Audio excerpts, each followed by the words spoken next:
makapanggulanan sa maranusong na si Iyami ay ipagpulidalilang kulang-ulang mo na mabubuhay mga makinag sa idida maranusong na ayamala apulidalilang namin na giyang kaya pag-aryami ada sa lakaw arwar kayo na aking sa idida na pamamamakit din ada sa lakaw arwar kila ni Sultan sa katisu idida na pagpumamakin ganyo lang umapi atang sarana.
Dan sa langaran mo buhain ni ikaw naranasan.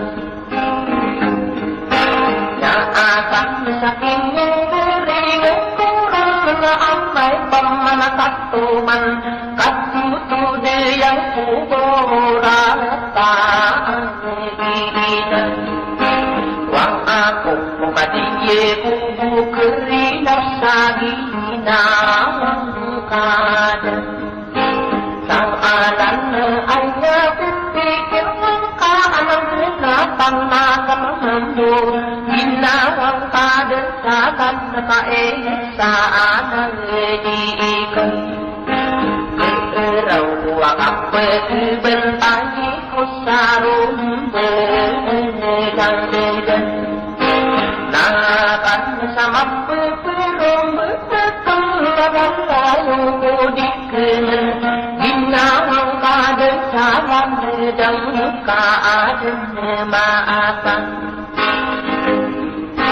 May ikirasakto pagkanay mo itong naililihong susang.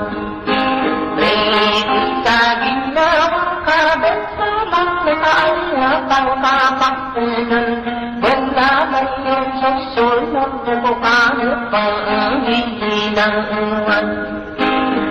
Itan na ang tapos kamatuman na baahudan nila.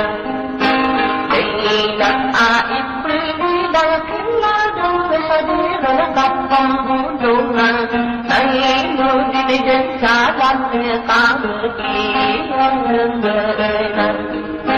Tapo sa rambila din kang matahutan ng udingkan. Iniya din kapag kami pati na may kuminayon din. Ginawat ko din sa lang na kumanuwatan ng isang. Dinding na upang kamakot na nagbibigya ibunasing. Dangidan na kami din siro, pulsang na ko siro mo dinding natin. Pumending ko din sa tagnaong paakong kaandong. Kung nakaaktiing kakupitin na inoong ako'y